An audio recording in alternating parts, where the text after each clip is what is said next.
Dados ngenten nggih, kersane jenengan mboten salah paham. Mboten gampang dibujuki tiyang, niki pentingnya jenengan ngaos usul fikih. Ada slogan yang digembar-gemborkan oleh sebagian saudara kita yang masyhur, yang mungkin sampean semua sampun niru.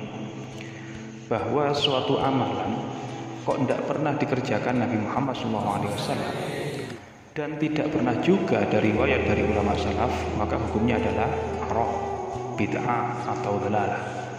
Hingga mereka dengan sembrono menghukumi tahlilan bid'ah, maulidan bid'ah, berzanjian bid'ah. Kalimat niki malam yaf'alhu Rasulullah sallallahu alaihi wasallam wa lam yakun min amali salaf fa huwa haramun aw bid'atun aw dhalalatun.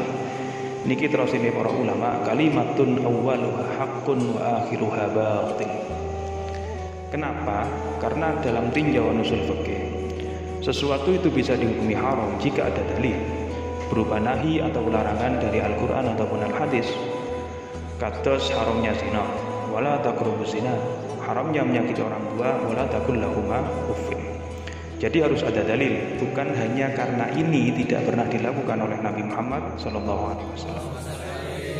Syekh Abdullah bin Siddiq Al-Rumari mengomentari hal ini. Beliau berkata, wa tarku wahdahu illam yashabhu nassun ala anna al-matruka mahdhurun la yakunu hujjatan fi dzalik bal ghayatuhu ayyufida anna tarka dzalikal fi'li masyru' wa amma anna dzalikal fi'la al-matruka yakunu mahdhuran fahada la yustafadu min at-tarki wahdah innama yustafadu min dalilin yadullu alaihi.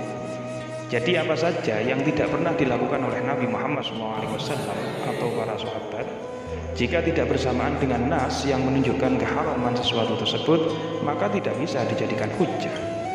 Sayyid Muhammad bin Alawi Al-Maliki dalam kitab beliau yaitu Manhajus Salaf fi Fahmin Nusus Bainal Dhari wa Tadbiq berkata bahwa Nabi Muhammad SAW meninggalkan sesuatu itu ada beberapa kemungkinan. Jadi bukan melulu hukumnya haram, antara lain yang pertama ayyakuna tarkuhu adatan. Ada kalanya memang tidak sesuai dengan kebiasaan Nabi Muhammad SAW, seperti masalah Allah. Para sahabat makan, Nabi tidak. Apakah kemudian hukumnya haram? Mungkin boten. Kemudian yang kedua ayyakuna tarkuhu nisyan. Karena ya lupa saja. Seperti hadis Dzul Yadain. Salat duhur atau asar, ini ada berapa riwayat ya? Yang 4 rakaat kemudian Nabi tinggalkan sebagian menjadi 2 rakaat. Kenapa? Ya karena lupa. Kemudian yang ketiga ayyakuna tarkuhu makhafata ayyufrada ala ummati. Takut kemudian hal tersebut diwajibkan bagi umatnya seperti sholat tarawih. Kemudian yang keempat ayyakuna tarkuhu li'adami tafkirihi fi. Ada kalanya memang hal tersebut tidak terpikirkan sama sekali oleh Nabi Muhammad SAW. Seperti masalah mimbar, sebelum dibuatkan mimbar oleh para sahabat, Nabi kalau khutbah ya dipelepah kurma. Kemudian yang kelima ayyakuna tarkuhu lidukhulihi fi umumi ayatin aw ahadits. Kadang memang hal tersebut sudah tercakup dalam keumuman ayat ataupun al-hadis. Seperti Nabi Muhammad yang meninggalkan sholat duha menurut sebagian pendapat.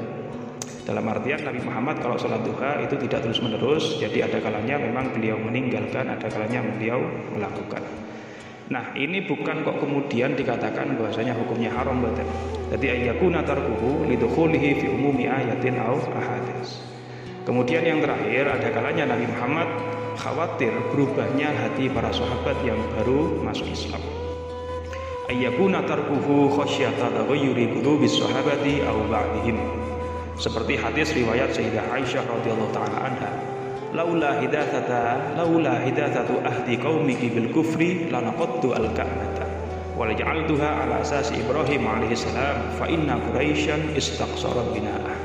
Andai kata bukan karena mereka baru masuk Islam, maka pasti akan kurobohkan Ka'bah itu wahai Aisyah, karena tidak sesuai dengan pondasi yang dibangun oleh Nabi Ibrahim alaihi salam.